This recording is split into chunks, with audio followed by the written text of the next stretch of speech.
अस्सलाम वालेकुम एवरीवन, कैसे हैं आप सब? होपफुली सब खैरियत से ठीक ठाक होंगे। मैं भी बिल्कुल ठीक हूँ।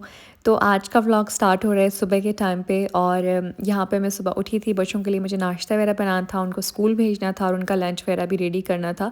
लेकिन आज की मॉर्निंग थोड़ी चिल मॉर्निंग थी क्योंकि मैंने बच्चों का लंच बॉक्स भी रात को रेडी कर दिया था और नाश्ते में भी उन्हें कुछ हैवी खाना नहीं था, वरना बड़ी टेंशन होती है अगर वो डिमांड कर लेते हैं कि कोई आलू का पराठा खाना है या फिर कोई हैवी लंच बॉक्स हमें बना के दे देंगे, पहले से बना हुआ ना हो और सुबह उठ के बनाना पड़े ना, तो ये बहुत मुश्किल काम लगता है। तो अभी बस मैं उठी थी, मैंने कहा बच्चों को नाश्ता वगैरह दे दूँ और साथ में उनका लंच वगैरह भी पैक करके उनको दे दूँ, तब तक बच्चे तैयार हो रहे थे। और यहाँ पे मैंने बनाया था शीरमार पिज़्ज़ा। ये रेसिपी मैंने कल आप लोगों के साथ व्लॉग में सॉरी एक रील में शेयर की थी, बड़ी पसंद आई थी सबको। और सबको इशू हो रहा था कि ये जो बन है ये काफ़ी मीठा होता है, तो आप मीठा वाला बन ना लें, आप शावरमा के साथ भी इसको, शावरमा ब्रेड के साथ भी इसको बना सकते हैं। और मीठा वाला ये ना हो बन, वो वाला आप ले लें, उससे भी बन जाएगा। और अगर ये मीठा हुआ भी ना तो कोई फ़र्क नहीं पड़ेगा, इससे भी आपको टेस्ट बहुत अच्छा मिल जाएगा। अच्छा, पिज़्ज़ा को मैंने माइक्रोवेव कर दिया ताकि ये सॉफ़्ट हो जाए, क्योंकि ये रात को मैंने बना के रखा था।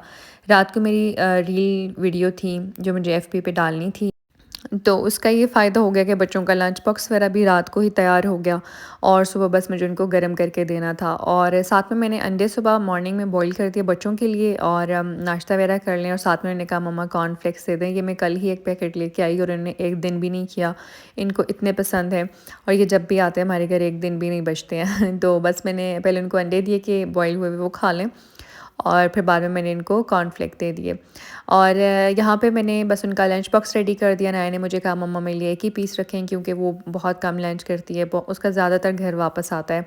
कभी कभार उसकी कोई बहुत फेवरेट चीज़ हो तो तब सुबहान माशाल्लाह से वो सारा लंच फिनिश करके लाता है। साथ में मैंने उनके लिए कॉर्नफ्लेक्स चॉकलेट मैंने उस दिन बनाई थी बाहर, वो रेसिपी भी मैंने आप लोगों के साथ शेयर की थी, वो रख दी और उनका लंच बॉक्स मैंने रेडी कर दिया। और ये एक स्लाइस मैंने अपने लिए रखा था कि मैं नाश्ते में खाऊंगी, लेकिन बच्चों के दादा आ गए मुझे कह रहे हैं बहुत अच्छी खुशबू आ रही है, क्या बना रही हो? तो मैंने कहा मैं बच्चों का लंच बॉक्स रेडी करी थी, बस उनको बना के दे रही हूँ।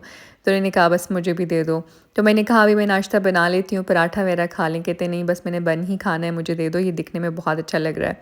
तो मैंने कहा अब ये सुबह का नाश्ता है तो वैसे उठा के कैसे दे दूँ। फिर साथ में मैंने अंडा बॉयल कर दिया, कुछ ड्राई फ्रूट्स रख दिया और उनकी शुगर फ्री मैंने टी बना ली। उसके बाद मैंने शामी कबाब बनाए थे और उसकी रेसिपी भी मैंने आप लोगों के साथ शेयर कर दी है। इंशाल्लाह मैं कोशिश कर रही हूँ कि आप लोगों के साथ शॉर्ट्स में काफ़ी ज़्यादा सारी रेसिपीज़ शेयर कर दूँ। अच्छा, उसके बाद मैंने अर्शमान को सुला दिया, वो आजकल सुबह जल्दी उठ जाता है और उसको बस सुला के मैं किचन में आई। मैंने कहा चलें अपने छोटे-मोटे काम करती हूँ, लेकिन मेरे किचन में काम की आवाज़ पे ना उसकी नींद जो है वो टूट गई आँख खुल गई उसकी और वो थोड़ी देर में उठ के बाहर आ गया। कोई मेरे ख़्याल में आधा घंटा या पौना घंटा बस इस तरीके से सोया होगा। अगर घर में खामोशी हो ना तो वो काफ़ी देर सोया रहता है। तो मैंने सोचा चलें अब लगे हाथों किचन में आ ही गई हूँ तो खाने की तैयारी भी कर लेती हूँ। वैसे मैं किचन में बर्तन समेटने के लिए आई थी, जो अभी हेल्पर धो के गई थी, तो मैंने कहा पहले बर्तन समेट लूँ। तो फिर मेरा था कि आवाज़ आएगी बर्तन रखने की, तो इससे बेहतर है कि मैं जो है वो पहले किचन वाला खाने पकाने वाला काम करती हूँ, बर्तन में बाद में रख दूँगी, क्योंकि अर्शमान फिर जाग जाएगा। तो यहाँ पे मैं आज कीमा आलू बना रही थी और उसके लिए मैंने बीफ़ को कट कर दिया और ये मैं चॉप कर दूँगी, कीमा बना लूँगी इसका। और इस चॉपर पे इतने ज़्यादा कमेंट आ गए हैं, जो रील मेरी वायरल गई हैं उन पे भी बस इसी चॉपर के बारे में सब पूछ रहे हैं। कुछ लोगों का एक्सपीरियंस इसके साथ बहुत अच्छा जा रहा है और कुछ लोग कह रहे हैं कि ये गर्म हो जाता है और से हमें पसंद नहीं आया इतना। तो मेरा ये जो सिल्वर क्रेस्ट का चॉपर है ये मैंने लिया था 7,500 के 8,500 में। अब ये डिपेंड करता है क्वालिटी पे, आप कौन सी क्वालिटी यूज़ करें। इसकी डिटेल्स मैंने ये सामने शो भी कर दी, आप स्क्रीनशॉट ले लें फिर देख लें। और जहाँ तक गर्म होने की बात है, ये स्टार्ट में जब मैं लेके आई ना तो ये बहुत गर्म हो गया था। फिर जब मैं दोबारा शॉप पे लेके गई, मैंने उनको अपना इशू बताया कि इसका ये मसला है, तो उन्होंने बताया कि जब आप इसमें चिकन या बीफ वगैरह डाल रहे हैं तो वो फिर आप छोटा छोटा सा करके डाला करें। जितने भी मैंने पीसेस किए थे ना बीफ के, बस आप इतने डालें। आप बहुत बड़े स्लाइसेस इसमें डाल देते हैं जिसकी वजह से वो गर्म हो जाता है, तो आप थोड़े छोटे पीसेस करके डालें। तो जिन लोगों को मसला है कि हम लोगों का चॉपर बहुत जल्दी गर्म हो जाता है, तो वो फिर ये ज़रा ट्राई करके देखें कि उसमें जो कीमा बना रहे हैं आप, बीफ वगैरह या चिकन डाल रहे हैं, वो थोड़े छोटे स्लाइसेस करके देख लें, तो शायद उससे फिर गर्म ना हो। मेरा तो इसके साथ बड़ा अच्छा जा रहा है एक्सपीरियंस, मुझे इसको यूज़ करने में अच्छा लगता है, मुझे अभी तो कोई ऐसा इशू नहीं आया।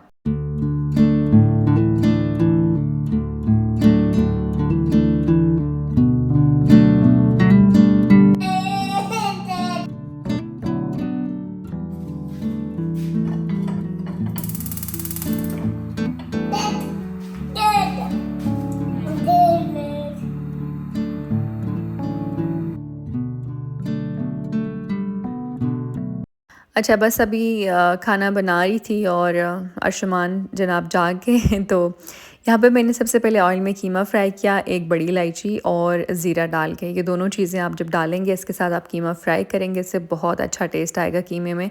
तो खड़े गरम मसालों में ये दो चीज़ें आपने डाल के पहले कीमे को अच्छे से भून लेना है।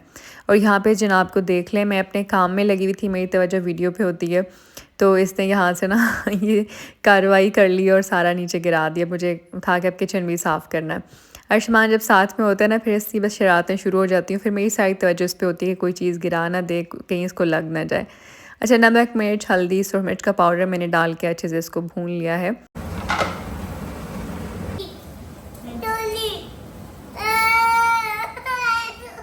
उसके बाद जो है मैंने साथ में आलू और टमाटर कट किए हैं, जो मैं इसमें साथ में इकट्ठे ही डालूँगी और उनको मैं दम पे पका लूँगी। अच्छा, मैं अक्सर अर्शमान का कहती हूँ उसने बहुत तंग कर लिया है, बहुत ये हो गया, तो उस पे मुझे सब कमेंट कर रहे हैं कि आप ना शुक्री करती हैं, ये हो गया, वो हो गया। हाँ, अल्लाह ना करे कि ऐसा कुछ हो। बच्चे कौन सी माँ है जो बच्चों से तंग है, और मैं तो उस टाइप की बंदी हूँ भी नहीं जो मतलब वो उसकी प्रायोरिटी उसका रेस्ट हो के मैं थोड़ा सा सो लूँ, मैं रेस्ट कर लूँ। मेरा बच्चा थोड़ी देर के लिए सोता है, मैं फ़ौरन घर के काम में देखती हूँ कि कुछ एक्स्ट्रा कर लूँ। और अर्शमान का तंग करने का मतलब देखें, अब ये मैं कुकिंग कर रही हूँ ना, वो बस पास रोता रहता है, तंग करता रहता है। फिर मेरी सारी तवज्जो उस पे होती है कि वो जल ना जाए, उसको लग ना जाए। तो इस मेरा जो है ना वो कहने का मतलब ये होता है कि अर्शमान तंग करता है, मैं अपने काम को तवज्जो नहीं दे पाती हूँ। तो उस पे मैं कह देती हूँ कि लाइफ़ बड़ी चेंज हो गई है और अभी जो है काम पे उस तरीके से तवज्जो नहीं है, चैनल पे नहीं है, क्योंकि अर्शमान को प्रॉपर टाइम देना पड़ता है। वरना ना आप बिल्कुल सोचिएगा मत कि मैं कहूँगी कि भाई अब अर्शमान जो है वो मुझे तंग ना करे ताकि मैं थोड़ा सो लूँ, थोड़ा मैं तैयार हो जाऊँ, थोड़ा मैं खुद को टाइम दे दूँ। मैं हूँ ही नहीं अपनी लाइफ में भाई, मैं मतलब मुझे पता ही नहीं कि मेरी भी कोई लाइफ है। बच्चों के साथ ही मेरा इतना ज़्यादा टाइम गुजर जाता है।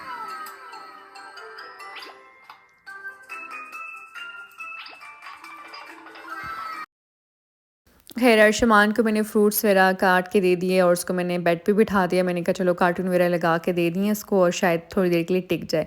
लेकिन जैसे ही मैं किचन में आई वो फिर से मेरे पास आ गया और उसको ना बस मेरी एक आदत सी लग गई है कि जहाँ पे मैं वहीं पे उसने होना है, वो कहीं और जाता भी नहीं है मेरे बगैर अब। अच्छा, यहाँ पे धनिया पाउडर और ज़ीरा पाउडर डाल दिया, हरी मिर्चें डाल दी और अच्छे से टमाटर को भी मैंने मैश कर दिया। आलू भी इसमें गल गए और सालन जो है हमारा तैयार हो गया। बाकी फिर मैंने किचन समेट लिया। मेरा था कि अभी जब तक ये थोड़ी देर के लिए बैठा हुआ है, मैं जल्दी जल्दी से किचन का देख लूँ और ये जो इसने गन वगैरह बनाया उसको भी समेट लूँ। अच्छा, कभी-कभार ना अर्शमान के दादा आते हैं तो उसको ले जाते हैं, तो फिर मुझे टाइम मिल जाता है। तो अभी भी ना वो कार्टून देखते-देखते बाहर आया, वो ऊपर वाले पोर्शन पे होते हैं, तो वो बाहर खड़े होके ना आवाज़ देता है, दादा दादा करता है, फिर उनसे सब्र नहीं होता। और सुबह भी ना वो सुबह सवेरे बच्चों के स्कूल के टाइम पे ही आ जाते हैं अर्शमान को देखने के लिए और थोड़ा उसको उठा लेते हैं, उसको लाड प्यार करते हैं। तो अभी भी बस उनको आवाज़ आई ना उसके रोने की, तो वो फिर नीचे आ गए और उसको ले गए और मैंने इस टाइम को गनीमत समझा, फटाफट से मैंने सारा काम किया। और ये अभी ना अज़ानें हो रही थी, यानी कि दोपहर का टाइम था और मैंने अभी तक सुबह वाले बर्तन समेटे नहीं थे। मेरी कल 2 रेसिपीज़ थी रील्स वगैरह एफपी के लिए, तो मेरे काफ़ी ज़्यादा बर्तन जमा थे। तो अभी वो हेल्पर जब धो के गई ना, तो वो मैंने अभी तक समेटे नहीं थे। तो जैसे ही अर्शमान को उसके दादा लेके गए, मैंने जल्दी से जो है वो बर्तन समेट लिए, क्योंकि ये बड़ा टेंशन वाला काम होता है कि बर्तन उठाने हैं। पहले धोने मुश्किल लगते थे, अब जब धोए हुए मिलते हैं तो अब समेटने मुश्किल लगते हैं। यानी बंदा इतना सुस्त हो जाता है। और मैं अक्सर अम्मी को कहती हूँ, मैंने कहा अम्मी उस दिन आई हुई थी मेरे घर, तो मैंने कहा अम्मी मैं अपने चैनल को टाइम दे रही हूँ, अभी आजकल मैं अच्छी रील्स बना रही हूँ, अच्छी वीडियोज़ बना रही हूँ, तो अभी हेल्पर हैं बर्तन धो लेती हैं, इसलिए अगर इसी तरीके से मेरा वो चलता ना काम और मुझे हेल्पर ना मिलती तो शायद मैं अपने चैनल को रोक ही लेती। मैं नहीं कर सकती थी इतना ज़्यादा काम, क्योंकि बर्तन बहुत ज़्यादा जमा हो जाते हैं रेसिपीज़ की वजह से। खैर बच्चे स्कूल से वापस आ गए थे और अनाया जो है वो सीधा पहले अम्मी की तरफ जाती है, क्योंकि जहाँ पे बच्चे उतरते हैं गाड़ी से ना, सबसे पहले मामा का घर आता है और फिर उसके बाद हम लोगों का घर है। तो ये दोनों पहले अम्मी की तरफ ही जाते हैं। और अनाया जब स्कूल से वापस आती है वो बहुत सुस्ती करती है, मतलब चेंज करने पे और यहाँ वहाँ घूमने। और अर्शमान सबसे पहले जाता है, सुबहान सॉरी, चेंज करता है, बस अपना नमाज़ वगैरह पढ़ी, कंप्यूटर यूज़ किया और खाने का वेट करता है। और अनाया जो है वो सुस्ती कर लेती है। तो ख़ैर वो अम्मी की तरफ पहले गई और वहाँ से वो अपने लिए चावल लेके आई और मुझे आती कहती है मम्मा मैंने दाल दाल और चावल लाए हैं अपने लिए, आपने क्या बनाया है? तो मैंने कहा मैंने रोटियाँ बनाई हैं। उसको चावल बहुत अच्छे लगते हैं और सुबहान रोटी पे बहुत ज़्यादा खुश होता है कि शुक्र है मम्मा ने रोटी बनाई है। अक्सर कोई ऐसी घर पे चीज़ बनी हो जिसके साथ चावल बनने हो ना, तो फिर भी सुबहान कहता है मम्मा रोटी ही बनाए, मुझे चावल नहीं खाने हैं। और ये दोनों भाइयों का ऐसा ही है, ना सुबहान को चावल पसंद है और ना ही अर्शमान को। ख़ैर ये शाम का टाइम था, मैं अम्मी की तरफ आई थी और यहाँ पे फूफो ने केक बेक किया था। फ़र्स्ट टाइम ही माशाल्लाह उनसे इतना अच्छा बना। सिर्फ़ एक दफ़ा मेरे पास खड़ी हुई हैं और उन्होंने सीखा और इतना अच्छा बनाया और मुझे देख के इतनी खुशी हो रही थी और वो ख़ुद भी बड़ा खुश थी कि मैंने इतना अच्छा केक बनाया। अपना ख़्याल रखिएगा, इंशाल्लाह मिलते हैं। अल्लाह हाफ़िज़।